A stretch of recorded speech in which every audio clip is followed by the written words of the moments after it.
And our staff last night, the Tonight Show staff, had its annual New Year's Eve party. It's a BYOB party.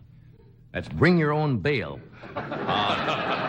It's nice, though. All the kids, the staff gets to meet each other, and the secretaries were the happiest about it because it's the first time they had ever ridden in the back of a squad car.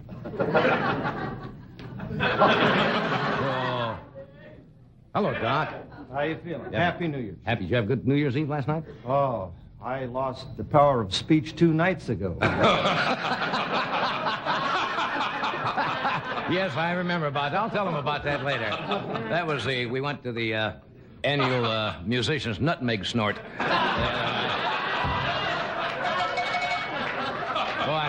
I've been around a long time, but I certainly got to meet all the guys the other night. And you're all under arrest. Now, Tommy last night tied one on. He had 6 scoops of Baskin's and Robbins rum parfait. Well, so the jerk had to tell him last call. Yeah, he was going at it. No, he had a great time celebrating New Year's Eve. Tommy does things different than most of us. What he did, at least stayed home, threw an Alka-Seltzer into the toilet tank and watched the tidy bowl man get seasick.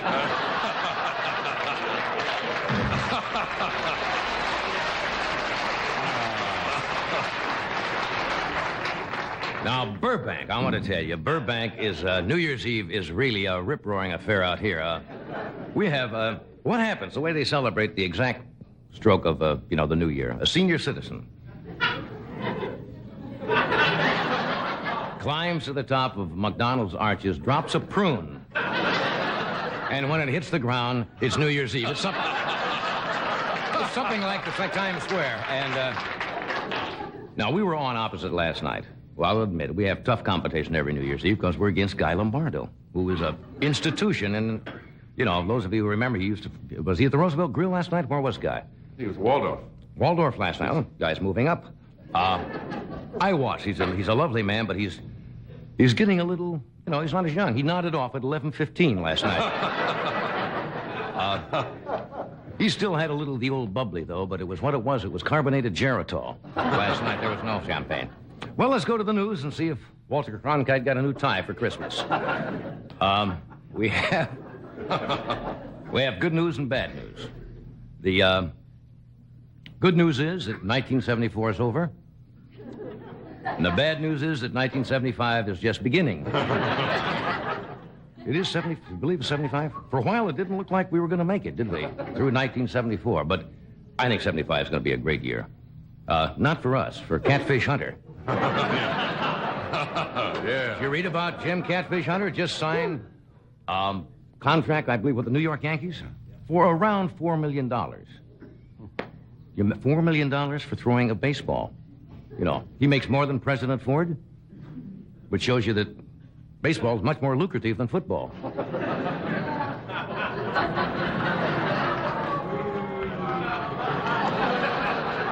Let's don't start the new year like this, friends. No, but 74, you got to admit, was a strange year. We had a president who resigned from office. The economy went into a slump, and Joe Namath started wearing pantyhose. It's hard to get used to saying it's 1975, especially when it's stamped on a box of sugar. You got to think about that, folks. How many of you watched the Rose Parade from Pasadena this morning, or saw part of it? That is beautiful, beautiful floats, really. It is incredible. Everything on the float have to be from living plants or florals, and then most beautiful flowers I've ever seen. It looked like a funeral for the economy. And the float that won the grand prize was absolutely breathtaking. I don't know if you remember the sweepstakes grand prize winner. Those of you who missed it on the parade, it's unfortunate because Ewell Gibbons ate the winner. I saw you out there this morning. I was there. You were the roving master of ceremonies on the street. Right. And I want to congratulate you for a magnificent job. Thank you. The way Ed got the job for the New Year's Day was that he said he was going to be lying on the curb in Pasadena anyway.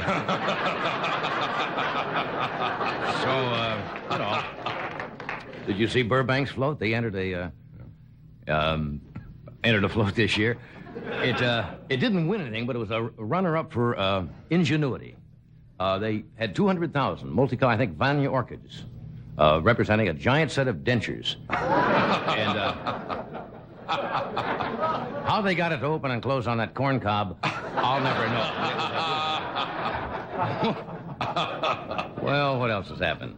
Was President Ford back in Washington? He had a nice vacation. He was out skiing in Vail, Colorado. He's learning to ski. He's going to go, learning to go downhill with the rest of the country.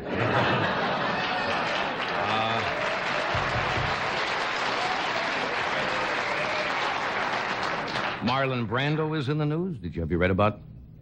Marlon just donated all of his land to the American Indians, which is quite a gesture, and everybody is happy. Unfortunately, John Wayne just gave all his land to the cavalry.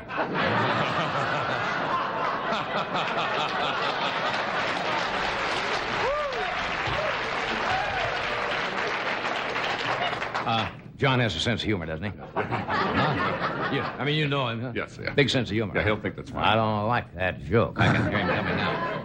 Well, you sound like you're in a nice mood. I thank you for joining us tonight. Hope you have a happy New Year. We got a great show tonight. We have Marty. You've read about Marty, the marijuana mouse? It's been in the papers. He's going to appear here tonight and go through the band's locker. Yeah, he's about 3 days too late. Anyway, tonight we have Mr. Foster Brooks. We have Victor Buono is with us. A lovely lady, Adela Rogers St. John, and Joan Embery from the San Diego Zoo with some fascinating new animals for 1975. So we'll be right back.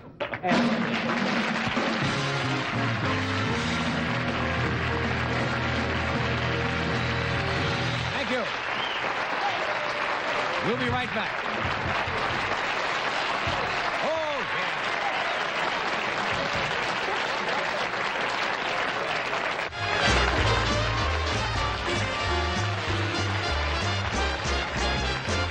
We are back, and it's our first show of 1975. Do you realize that we may, if we get lucky, be around to see the year 2000? Right. Would that seem strange? That would seem very strange. All the hundreds, 1800s, 1900s, and all of a sudden you say, it's 2000. A speech that I made for my son's graduating class 5 years ago. I said, 30 years from tonight, it'll be the year 2000.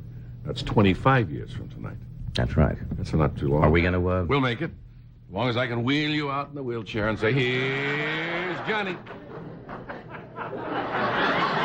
do you mean that I'm going to be in a wheelchair? Well, I'm going to say as long as I can do that. I'll be a relatively young person in 25 years. We never kept the tape, did we, of the 2,000-year-old show we did? We did a takeoff of that once. I think it was in New York. We did the show as if it would have been done in the year 2000. And Ray Vogie at that time, the makeup man in New York, spent hours and hours working on Doc and Ed and myself with real great makeup. And we came out as we were doing the show 25 years from now. You remember that? And I asked you, you said, it was so cold. And I said, how cold was it? Oh, yeah, and I said... And you couldn't forgot. remember anything. Did the golf swing and fell down. Right. Well, anyway, it's 75. 75. Everybody has it. And we thought, I saw you out there this morning, and I recommended, you didn't have to use them, did you? No, and you know He what? thought I was joking. No. I recommended electric socks. Right. And I went to a party afterwards. I thought I was crazy. I thought I was really drinking. But I have them. I had them on, and you just wear electric socks with a little flashlight battery, and they are the They greatest have thing in the little world. wires that run down. And they got too hot. I had to take the battery out. It was too warm. Really? But they do have such things. Oh, yes. I was prepared in case. Yeah. I learned that trick from my father years ago. Of course, we didn't have electricity then. He had kerosene socks. Carson, oh, yeah. Yeah, well, they'll work. And he just lit them, and that was murder. Man, he was warm for a while. Towards the end of the game. Well, look, we thought since it is 1975 that what better first guest to present tonight than to be able to talk to the baby New Year. Oh, for that's 19, great. And so today we're privileged, and we're going to see what this baby has to say about what we expect in 1975. Would you welcome, please, the baby New Year, 1975.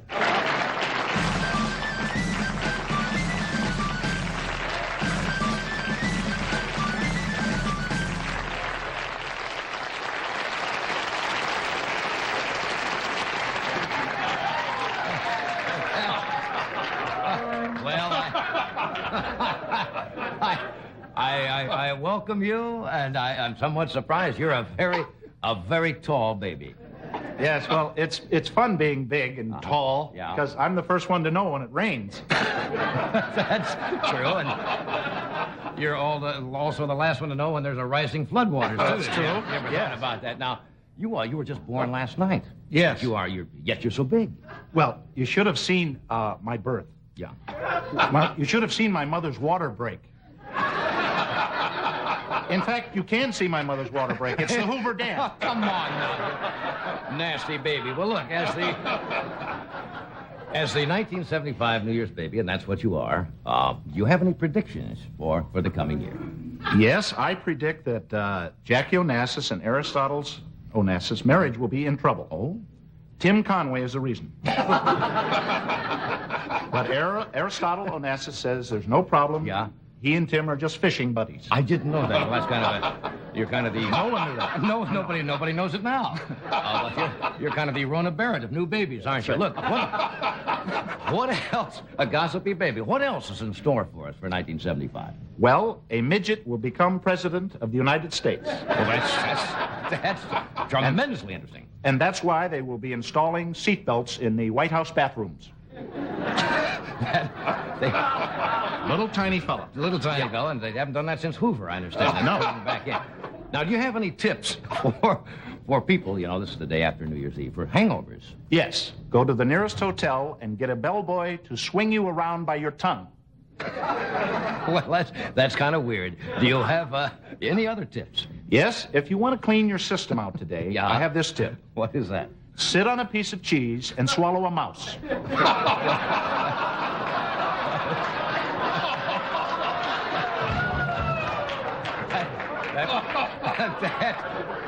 That would be like the end of the trail. Yeah. Yes, it would. You kind of a live roto-rooter there, yeah. Now, do you have any predictions, just looking ahead, say, science and medicine's advancing so rapidly, anything new in the medical field that'll be exciting for this year? Yes, in 75, a weird doctor in Beverly Hills, in the medical profession, Right. will take two normal brothers and attach them at the hips. Actually, you just join them together. That's right. Well, here's, It's going to be a weird year. Of course it is. Everybody has their own hang-ups. Now, look, since Christmas has just been here, as you know, let's talk about something else. A Barbie doll. You're familiar with the Barbie Yes, doll? it was a big That was success. probably the most well-known toy in the entire world. Are there going to be any new dolls for 1975? Yes, there will be a new doll in 75. It's called the Masochist doll. Uh-huh. Baby Bruise. is Baby what they're gonna Bruise. call it. Yes.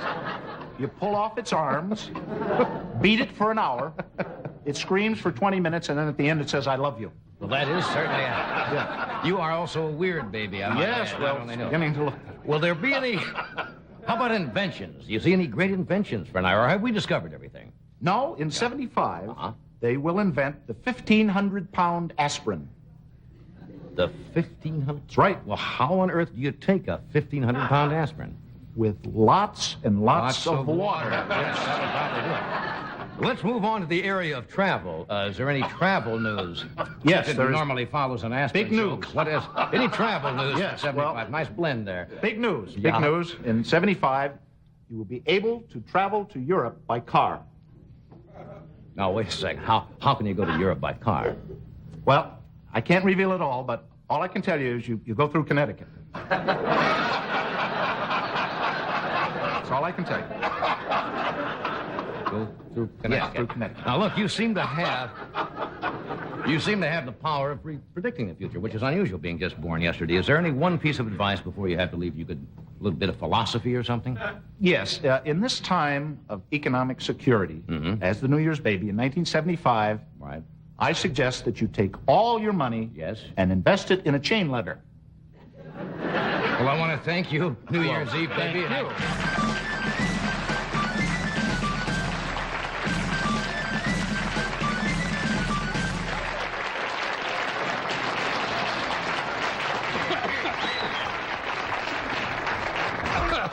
I suppose it's need not mention that was not actually the 1975. That was Mr. Pat McCormick of our staff, and studies are being conducted on Mr. McCormick now at several institutions in the United States. He definitely has a shingle hanging on there. We have with us tonight Foster Brooks, Victor Buono, Adela Roger St. John, Joan Embery from the San Diego Zoo with some fascinating animals. But first we have a message from Excedrin, the extra strength pain reliever. Come and get it.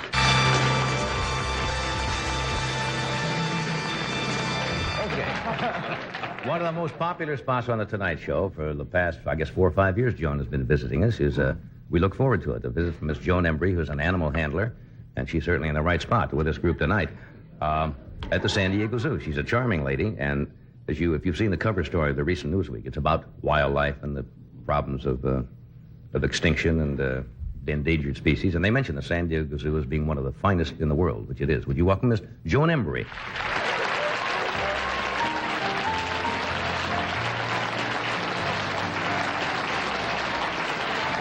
See, you didn't get your usual warm welcome there from the audience because I cautioned them that the animals were getting a little bit skittish backstage. This one's not so bad. It's what we have to come.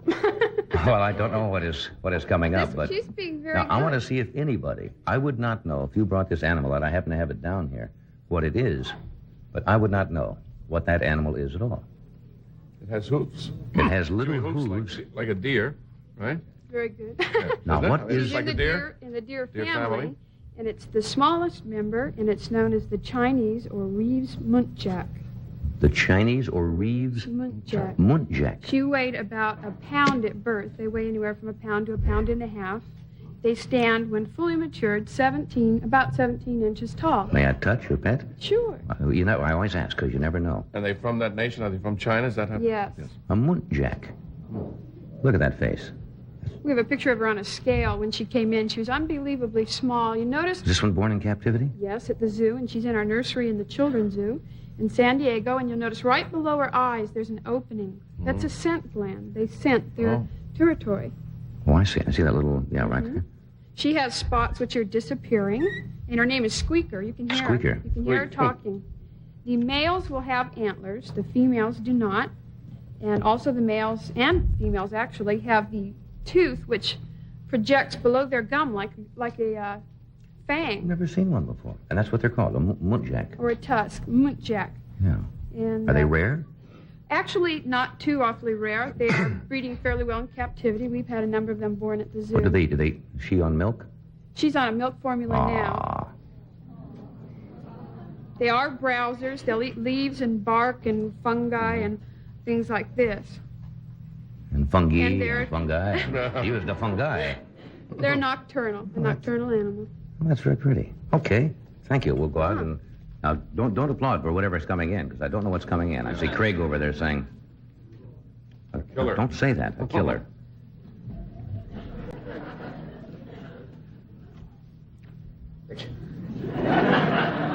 We've had some strange experiences on this show with animals over the years. Remember the night we had the...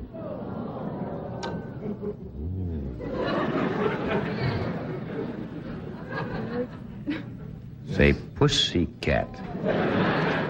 Whoop, not too close with the camera. Not too close with the camera. This is one of the most beautiful cats in the world. And we made a special effort to bring him and show him so that nobody will ever try and make a coat out of this type of cat again. Oh, no. Let's... And this is one cat which has been taken for their pelt because they have, undoubtedly, by looking at it, one of the most beautiful coats. They have both stripes and spots. This is a leopard, then. This is a clouded leopard, very rare and not too often bred in zoos. And What a lovely-looking animal. we have a pair. They just came in from Laos, and Admiral Rafferty paid for their transportation from San Diego, so they are a donation, and we are very, very proud of them. They'll go out on display within the next month. What a beautiful animal. And he is 9 months old. He has all of his claws and his teeth, and he's done very well. He really does like people, but he gets a little bit nervous with the band, so that's why we've asked for it to be very quiet. And we think for a cat this size that he's done pretty well here this evening. How large will he be able to handle become? These are a relatively small cat of the big cat family, and he'll be about, up to 45 pounds. So he'll gain maybe 10 or 15 pounds more. But you really hope the days are now past with what we know, and everybody in the world knows that the days are past where animals like this or any wild animals will be killed to make clothing for people? We hope You would so. hope that would be We passed. really do. They're making beautiful fake furs, and there are various furs that are able to be raised domestically that are quite beautiful. So Right. there's really no need, and it destroys animals like this in their natural habitat. That's a It's beautiful just animal. gorgeous. If we can lift his head up, and you can see Yeah. Beautiful. he's a good boy. Yes. Yeah. He, What's his he name? likes attention. His name is Tui. Tui? Tui. Okay, Tui. We brought him out here earlier, and he saw all of the trees in the background, and he thought he was back in the jungle, and he ran for them and jumped Really? up on them and everything. Hi there. Never had a leopard coat, never will have one. Trust me. He didn't believe me. I meant it. He starts to move. He moves. Remember the one night? Yes. Oh, was it the gorilla or what did we have on? Chimp, I think. A chimp on that track. Chimpanzees, they always Yeah. say they're just as gentle as the rain. Yeah. And then they see me and It's a thunderstorm. we'll be right back. We have some more fascinating animals for you, so stay right with us.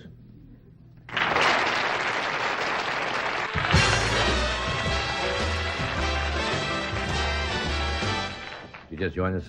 We're talking with Joan Embery from San Diego Zoo. We have Foster Brooks, Adela Roger St. John, and Victor Buono tonight. I guess I'm supposed to cross over and meet Joan here for our next The animal. putting green. Okay, Joan.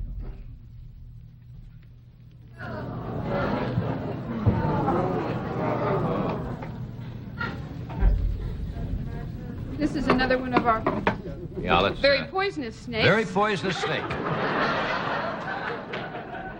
But we have our anti-venom with us. Oh, you have anti-venom with you? Yes. You have to carry that with you with the Yes, trainers we when do. on Now, case? with some snakes, we don't have it, but whenever we do have it, we bring it along. No, that's not a python, and that's not a. It's not a viper or what do they call them? It is a cobra. That's a cobra. This is a cobra. This is the It's not Indian. the hooded cobra, though. Yes, it is, and Robin is going to try and see if he can get her to hood. She's moving very quickly there. What makes them hood? They have vertebrae that they expand, and this expands the skin on their neck. Mm-hmm. And the Indian cobra has one of the most beautiful and largest hoods of the cobra. It has a very distinctive pattern. Right. It's quite beautiful. Why don't you defang them or Well, whatever? the snake charmers use the cobras, and some snake charmers in the past have either sewn their mouths up so that they wouldn't be able Right. to bite them, or they have removed the fangs. This is what is known as a fixed fang snake. Huh. The fangs are straight, and See, I have a way with all wildlife called fear. If he bit you, what's the trainer's name? Our this handler, is rather. Robin. Robin, if Greenleaf. that snake bit you, how long would it take you before you would you'd die? That's hard to say. Everybody reacts different. Oh. Everybody has their own individual reaction to each type of snake, and What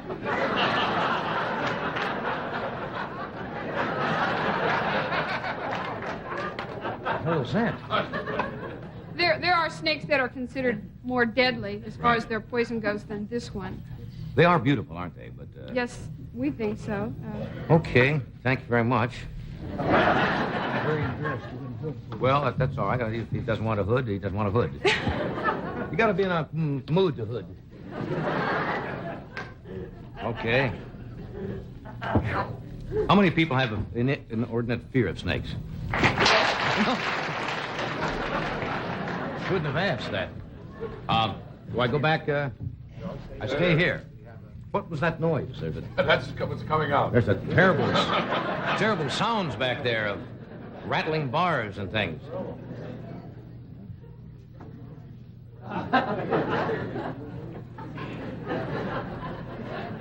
Here's our next animal, the invisible mandarin. Disguises himself. Oh-ho.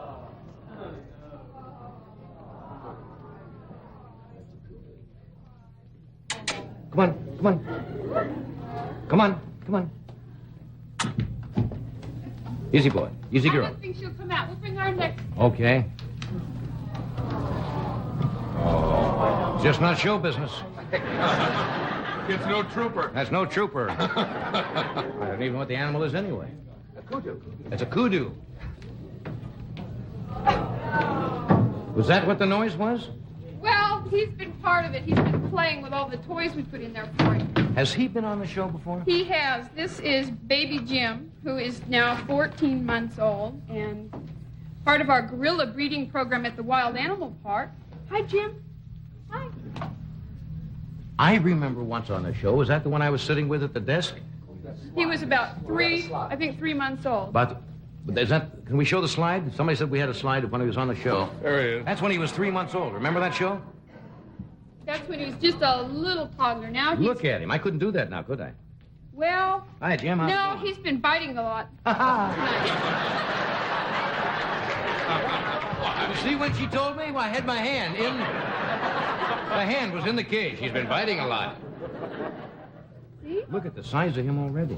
He's a good boy. Hi, Jim. We have since had quite a few females sent to us from How other are you? zoos for breeding purposes. How you doing? How big will he get? Well, they'll be about 500 to 600 pounds. They're very large when fully matured. It takes him about 10 years to reach his full maturity. Yeah. And he's still eating monkey chow and fruit and milk. He's going to give you his blanket. Give me the blanket? Okay. He wants it back. give me the blanket, Jim. Jim? Give me the blanket.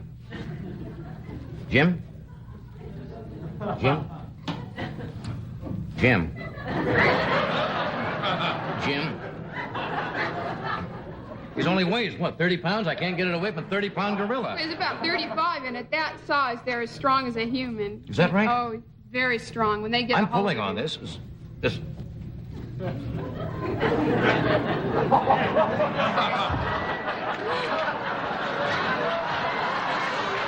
Jim.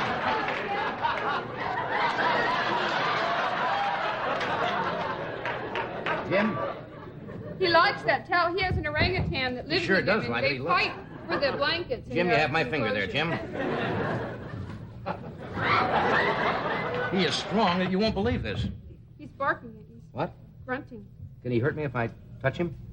Well, just don't let him pull your finger in. Don't let him pull my finger in. He has a little sister now. Don't believe the strength. Oh, yeah. Okay, Jim. Now, you won't be able to bring him back in a year. What, we're going to show what? No. We have some film? Of his new sister, which the mother is taking care of on her own. They Okay, taught let's her go how on back to hold the desk. baby. We'll roll the film. Okay. And then we'll take a look at it. Watch the monitors here in the studio. This is his baby sister we're going to see? Right, the female. Holy Toledo. Will he get that big? Well, actually larger. That is a female, and you can see the little baby Benty. Now, the first child she rejected, which is Jim. Right. And he's being hand-reared. The second one, we had a researcher who taught her how to hold a baby doll because she was Is that dragging right? Jim around by his hind leg. But we had to teach her. They learned from their family group how to care for their young. Look at And that. Yeah. we had to teach her how to hold a baby. And since then, she's done very well. With the birth of this child, she has accepted it and cared for it properly. And we've had such success that Kansas City sent us 2 female gorillas, and Right. we just sent one back to Phoenix that we hope is pregnant. Look at that. You watch the toes. Yeah. See how she just kind of fiddles with her toes. Well, what's she got to do? They have a huge enclosure. They have their own swimming pool and their own play structure, about 25 feet tall. Now, And the animal you were trying to bring out here a moment ago was a kudu? It's a greater kudu, a beautiful member of the antelope family, but a little bit nervous, and I think the lights frightened her somewhat. We Right. don't want to push her because she's very valuable to us, and if we have animals that we take out, if they Right. show us that they aren't really ready and they're going to fight, we'd rather not push it. Hey, it's always fascinating and great of you, because I know what the trouble is of transporting animals up here from San Diego. But it's always a fascinating spot on the show. Is that the kudu back there doing that? Look at Jim stretching. Jim's looking. What's going on? Jimmy, Are they easy to raise? the gorillas? Yeah. Not really. They require a tremendous amount of care. You see, now he realized that nobody's standing there with him, and he wants attention, so he's going to cry. The old sympathy gorilla trick. Look at So they do want affection, right? Very much, and they require it for about 5 to 7 years. They are dependent on the female, and for this length of time, they are dependent upon humans if they do not have a mother of their own. I thank you again, Joan, for being here tonight. I hope we'll see you again shortly. Happy New Year. Same to you, Doc. Bye-bye, John. Look at him through the microphone. Look.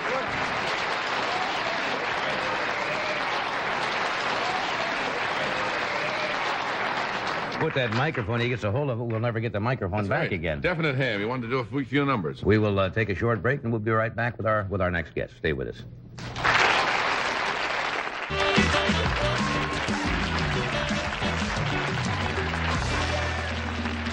About 3.5 years ago. Thank you, Don. I think it was 3.5 years ago this gentleman made his first appearance on the show. It was one of our trips out to California before we moved here permanently. And at that time, he was the executive treasurer of the Burbank City Council, and he came to give us some greetings from Burbank, and we asked him on the first day of 1975 if he would come back again. He is now the executive secretary, or the executive treasurer. What did I say first? I lost you. Well, he's been promoted. He's been promoted. Yes. Would It's a high position. Yes, it is. Would you welcome Mr. Philip Brooks?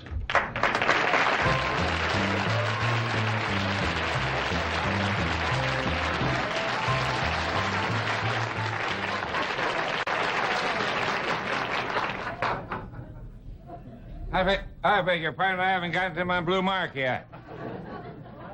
Well, friends, it's been one... That's...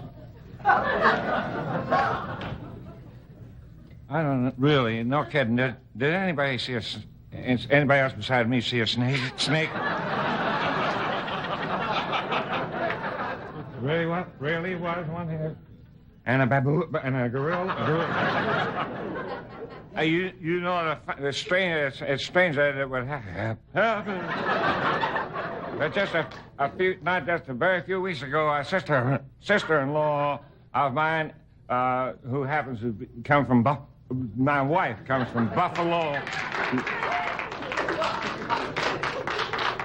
What son of a gun?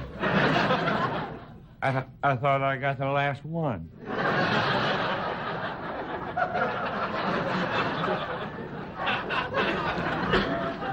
I wish I'd known I had a choice.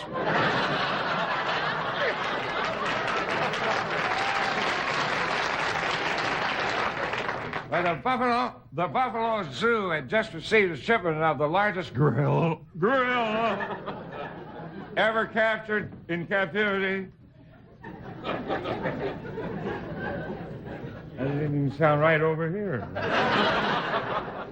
And my sister-in-law and her husband went to see the gorilla. They were standing there, and they were looking at it, and all of a sudden the gorilla spotted my sister-in-law, and he just couldn't take his eyes off her.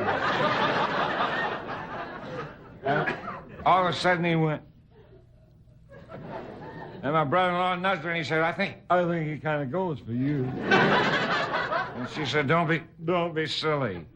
And with that, the gorilla grabbed a couple of the bars and pulled them real far apart, reached out and grabbed my sister-in-law and pulled her in a cage and started pulling her clothes off her and hugging her and kissing her. And she screamed to her husband, what am I supposed to do? He said, tell him you got a headache.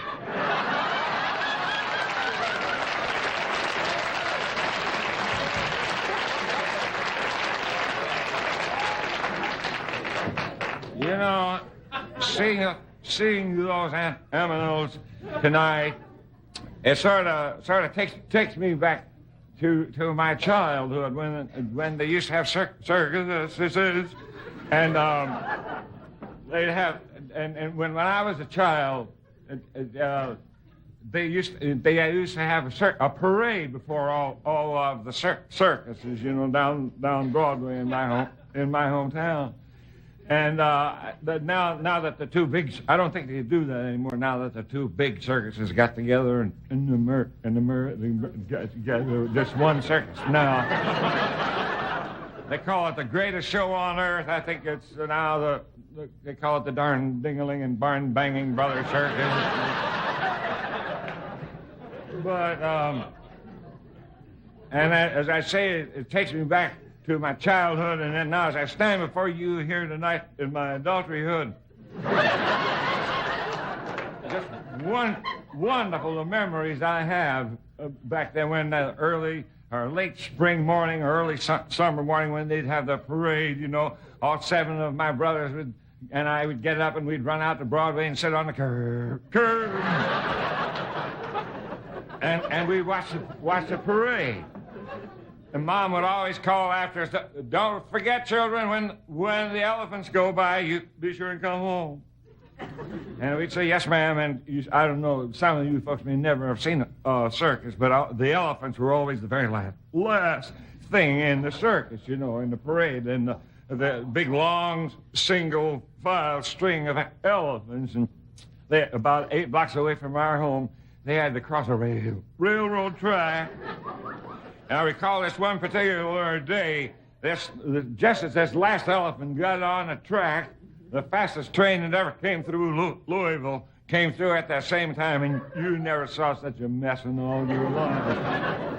Cost that railway company $4,300,000.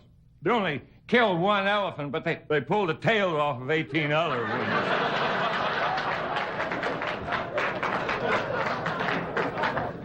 I remember my dad was telling us a story about one of those days when, to this day, I think he made it up, but he didn't tell it to me when I was just a little fella. He waited till I was old enough to where he thought it was all right for me to hear a story of this nature. I think I was about 37.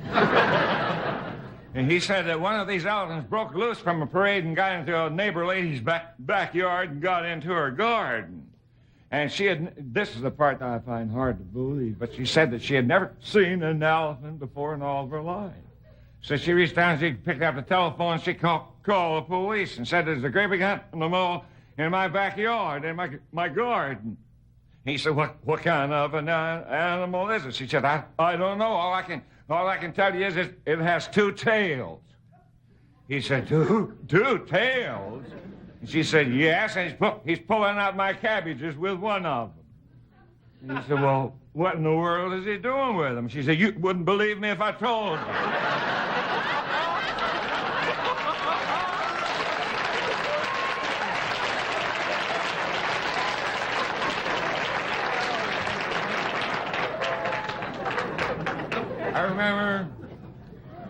I remember many times sitting there on the curb. I had a dream that I maybe someday would grow up and be a clown in a circus. And of course, my dream never came true. Well, it came half true. I grew up. And as a matter of fact, I did become a member of a circus. I was a performer. I was an aerial performer. In fact, I worked with my wife. We worked as a team, and we were known as Brooks and Brooks, world-famous high trapeze artists. And I used to catch my wife in the act 2 or 3 times a night.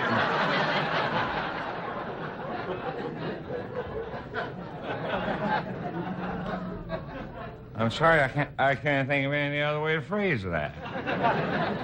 But in that particular art, there were those who swung and those who caught. And my wife was a swinger, and I was a catcher. Of course, she doesn't swing anymore, and I wouldn't know what to do if I caught her.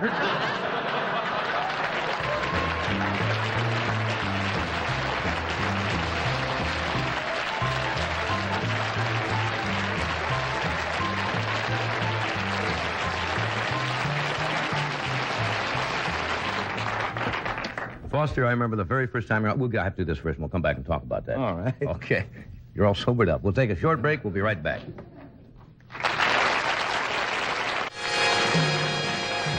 We're back now. We're talking with Foster Brooks. Let me ask you, you do this so wonderfully, and the first time you were on our show was about 3.5 years ago, and people didn't really know for a while because you had not been seen nationally, and you came out, and they really thought you were bombed out of your gourd that time. Oh, I'd spent the afternoon at Pepe's. Or Pepe's. How did you learn to play such a convincing drum? By observing and taking on the mannerisms of people? I tell a lot of stories and tell them in dialect and all, but one night someone asked me if I would do a performance if I could get up about 15 minutes of comedy and perform at the City of Hope Dinner, Dance, and Ball at the International Hotel here in Hollywood, in Los Angeles. Mm-hmm. And I said, well, I'll try. And I had in mind doing something that I had done years and years ago on the Arthur Godfrey Talent Scout show, when that was a big thing in radio. And while they were introducing me, I just happened to think at that moment of my dad and how beautifully he told a story in that character. Right. My character is doing everything he can to keep people from knowing that he has had too much to drink. Overreacting. He's not trying to act like a drunk. My character is not trying to act drunk. And he knows the people are laughing. He doesn't know necessarily why or particularly care. You ask him to come out and say something, and he's out there. Right. So and then while they were introducing me, I just thought of that, and I said, I believe I'll try this. And I did, and people laughed embarrassingly at me. They were laughing like this and looking like they were, oh, my Lord. I'd hear remarks like, that man will never get another job as long as he lives. Well, I've had hundreds of people tell me that they said the night I was on your show, the first time I had national exposure, that they were saying that poor man, he won't even go to the office tomorrow. How could he be with the Burbank City Council? Yeah, that's great. And then I turned around and handed you that last piece of plaque I had when it broke right here. You've had great success, and as you said before, of national stature, which came rather late in life for most people in the profession. Yeah, I was 59 years old the night I was on your show, and it was 3 years ago. So things have really gone sky high for me. I've played with nothing but the best. Perry Como. That's right. Three nights ago, Bob Goulet. 2 nights ago, Wayne Newton. And last night, Roy Clark. And tonight, back with you again. Now, where are you going to send me from here? I don't know. Where would you like to head for? Oh, I don't know. I'd like to go home for a while. Has it changed your life to any great extent outside of, making a little better money? And the recognition is always nice when people see you and know who you are. Well, I enjoy that. I enjoy the recognition, but it hasn't changed. I always remember that I was born on 22nd Street in Louisville, Kentucky, between Broadway and Maple, and I still love to go back and visit my old buddies, and it hasn't changed anything but my bank account, really, I suppose.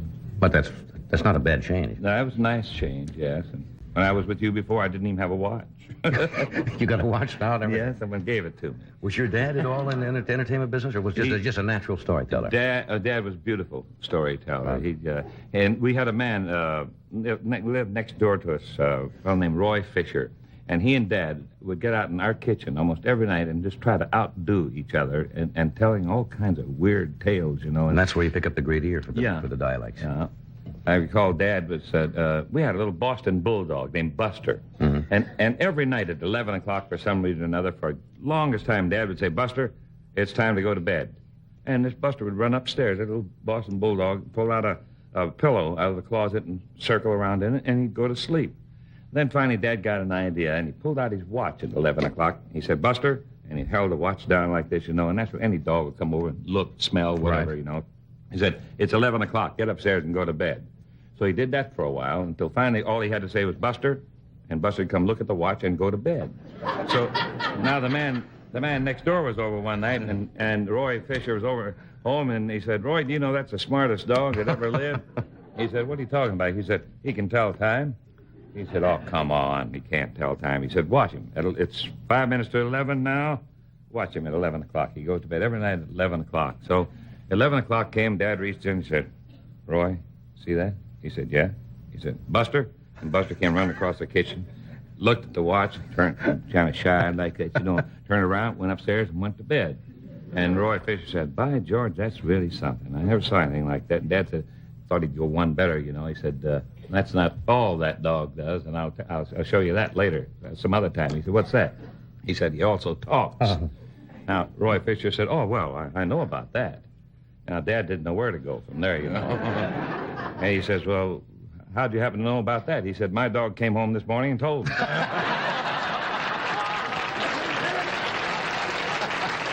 Cocker. We'll take a short break. We're coming right back.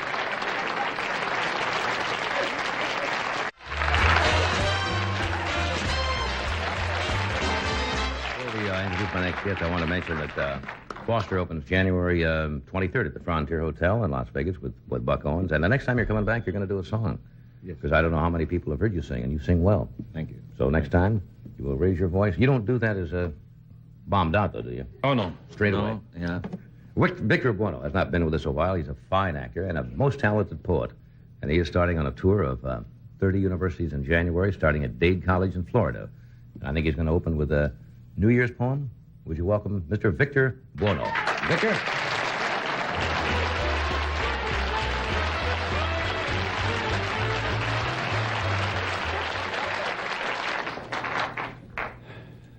Thank you. Firm in the belief that even magnificence can be improved, I have some New Year's resolutions. A laugh, a sigh, cup of wine, a midnight toast to auld lang syne. Now fetch me paper, fill my pen, it's time to turn that leaf again. But this year I intend to make some promises I cannot break. Resolutions in my hand, resolutely here I stand on the edge of then and the cusp of now. In days ahead, I firmly vow not to play Romeo, not to sing Tosca, not to say no to an Emmy or Oscar, not to be stubborn whatever the cost, and never to ask for directions when lost. I won't learn to skydive, I won't learn to ski, and I won't throw a punch at Muhammad Ali. I won't buy a yacht or diet in Paris or marry a yak, unless she's an heiress. I'll go right on wishing on hay trucks and stars and locking my keys in the trunks of cars. If the cabinet should visit Rome, I promise not to be surprised if Earl Butz is left at home, heavily anesthetized. Whenever I hear love in bloom, I'll smile and spill a couple tears of thanks for having had him here those 80 royal years. I'll be sweet to the kid who shouts, "Look at the fat man. He looks like the fat man who used to do Batman." I promise to be gentle, kind, and pleasant. But first, I'm going to knife the little peasant. In smart cafes with dainty chairs designed for Munchkin derrieres and prices fit to bust a chic, instead of being mild and meek and humbly requesting a change of venue, I'll sit on the table, demand a menu, consider which dishes I deem apropos, and order a 7-course dinner to go. I'll boycott, banish, and ignore. I'll challenge to an open war commercials and ads and sales pitches composed by skinny sons of beagles proclaiming with fanatic relish that fat is awful, fat is hellish, fat's unlawful, fat's sad, fat's abnormal, fat is bad. Well, they're liars and it's just a bunch of bull. For fat is never having to say you're full. And I really should stop there, but there are 4 more lines, and I'm paid by the line, and I can use the extra 20 cents. So, and although I've been told that it's sweet to grow old and just watch his cares fade like a tan, I'm resolving to live just as long and as wide and as much as I possibly can.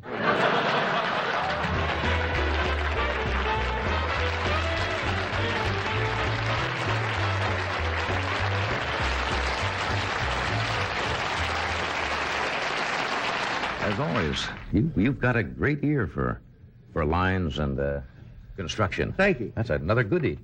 Thank you, sir. We haven't seen you for, well, it was last year. Almost a year, a little over. I've been bouncing around like a beach ball. You play in the universities, huh? Yes. I. Those must be great starting crowds out because the next week. college people are so aware of what is going on. Yes. And hip. It's a good place to learn under the guise of teaching. Yeah. Weren't you doing something? They said you were at the Shakespeare or doing some I Shakespeare? spent 4 months at the Old Globe Theater this summer doing Shakespeare in San Diego. Unfortunately, it was 2 miles from my grandmother's house. And so it was 4 months of ravioli, lasagna, and spaghetti. It was a great summer for Shakespeare, but my tailor didn't fare too well during it. I put on about 4 yards. Yeah. You mentioned in your poem you'll never play Romeo. Now, I suppose because of your size, people always say, how about Falstaff? I could Henry play D. Romeo. I have to get a Buick and drag to play Juliet. An awful thing. The death scene might be a little hairy. It'd take you a year and a half to die of poison before it got into the system. You never have played Romeo, though. Not on stage. What's your favorite Shakespeare that you can really... I guess Falstaff is the one I have the most fun with. I'd like to see you play King Lear. I'll stand in line. I'll stand in line for that one. Oh, thank you. Playing King Lear, you mean just as straight or just a little bit... You could do anything. In the bag. Have you ever played any Shakespeare at all? No, indeed. I wouldn't dare touch it. Oh, it's the doorkeeper in that Scottish play you're not supposed to mention while you're doing a show because it's bad luck. Is it really? Yeah. Are you superstitious? No! The theater seems to be rampant with superstitions. Don't whistle in the dressing room, all of those things. Yes. Where do those I emanate have from? no idea, except that actors are perhaps sometimes kind of strange people. Just a little. Just a little. Where did break a leg come from? Do you know at all? I suppose someone said it to someone who they wanted to have break a leg. But then it'd be reversed and became a good luck, right? I believe it was Red Skelton who actually broke his leg, wasn't it? When someone said that to him, and he went on stage and did break his leg one night. But that didn't start then. No. It's many years old, but you said something about the dressing room. Don't whistle in the dressing room and all this. That is bad luck. But the bad luck I've had when I've been with you is I've never had a dressing room. Oh, we want to keep you from whistling. That's the main thing. You have another sharing mine with a cobra. You have another short bit of verbiage, prose. By the way, you know, I travel. I'll be doing a lot of colleges, but I keep in touch. I watch the show, and did I hear you say something one night about the effects of marijuana on the I was reporting. Yes, we did a men? thing in the newspaper, that they found that heavy cigarette smoking among males, strangely enough, among men, increased the size of the breasts in males. It was in the newspaper.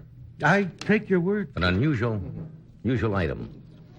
I have recently heard a discouraging word from a source which, of course, can be trusted, that he who smokes pot risks arrest if he's caught, and he also runs the risk of being busted.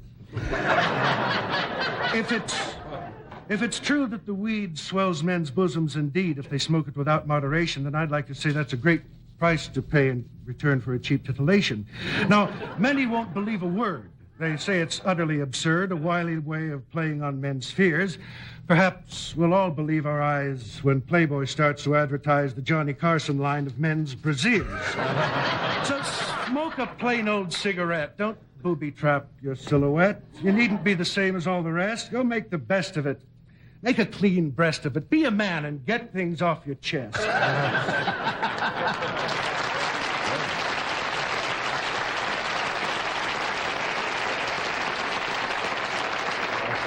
You will never lack for material the way things have been going lately. It's good to see you again. Good to be back. We'll take a short break, and Adela's Roger St. John will join us, so stay where you are. My next guest is a fascinating woman, Adela Roger St. John's. For many years, she was a star reporter for Hearst newspapers. She's written several best-selling books, the latest being Some Are Born Great, which is a fascinating look into the lives of some of the extraordinary women of our times. Would you welcome warmly, please, Adela Roger St. John.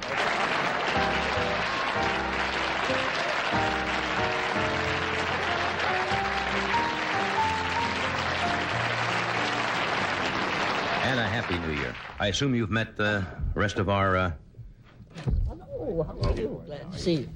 You're a woman alone tonight. All men except for you here. Like that. Yeah. You like that, huh? Fascinating Well, book. I've been playing football all afternoon, so this was quite a day. Are you a football fan? Did you watch the games today? I went. You went to the game? Sure. Did you bet on them? Now, you're not supposed to ask me. Well, that. that's not illegal, actually. You know? Isn't it? No. Oh, I thought it was. I think it's illegal to make a bet with a bookie, isn't? But I think if you bet among friends, that's considered a But sporting they don't stay weight. friends long if you bet them. Not if you win, either. It's better Yeah. not. Hey, did you write this for any... It is fascinating. You have a list of, I guess, what you consider the Hall of Fame of women, and you talk about a lot of great women. Was there any particular reason? Is it because of women's liberation? Well, I got a little tired, to tell you the truth, of what was known as woman's lib, talking as though all women, up to the time they arrived, had spent their lives under rocks, you know, or under somebody's heel. Right. Well, I never had any discrimination, and I knew a lot of very great women. Right. And I thought it was a shame for them to give that idea. And I didn't see them doing anything very remarkable. You've never been discriminated against because Never. of... Of course not. Just the other way. You know that.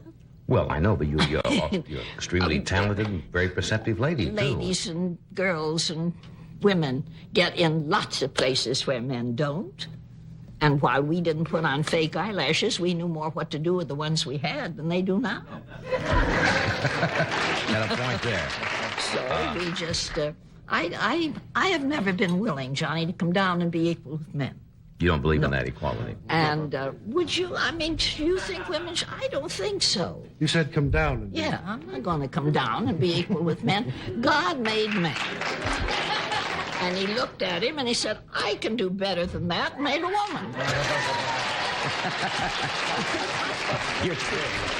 You're turning on us, right? No, I'm not. I like men much better than Well, Ashley Montague, you know, the world-famous anthropologist, has written the book, The Natural Superiority of Women, and says women in practically everything that they do are superior. Physically, intellectually, emotionally stronger, more perceptive. Because I've got an awful lot of men friends. Oh, so you're copping out now, huh? No, but I do think that women, I wish we could get over any of this differences and hostilities. I was with some women from Women's Lib the other day, and they bark. You know. Well, a lot of them are dogs, that's why.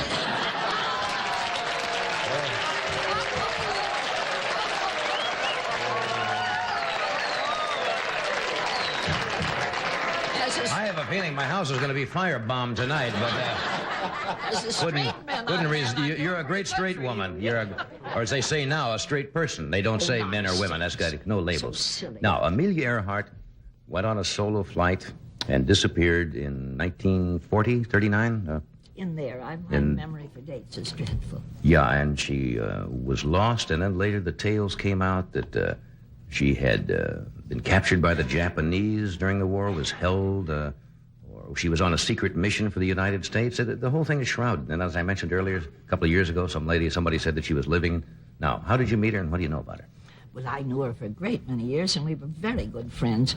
You see, she picked up aviation when Lindbergh dropped the ball. Mm-hmm. She came on and became the great woman flyer, and she did all the flights to Mexico, and I covered her as a reporter. I went down, saw her off, and you realize that of all women, perhaps Amelia changed fashion. Isn't this odd to think that a girl of her type, but she changed fashion more than any other woman, Chanel or any of the great Katharine Hepburns or anybody, because up to the time that Amelia did it, women didn't wear pants. They just plain didn't. And she said, I can't climb up and down around these airplanes all the time in skirts. Just no way I can do it. And put on slacks and boots and sweater and scarf. Right. And that became our national woman's costume. And she did that. I, of course, think I know exactly what happened to her. And I have tried to tell it in here, but it's a thing that came out of what, as a reporter, we used to call our stomachs. You felt it in your tummy, you know, and or you had a feeling you knew where Patricia Hearst was because your stomach did something. And they don't have stomachs anymore, apparently.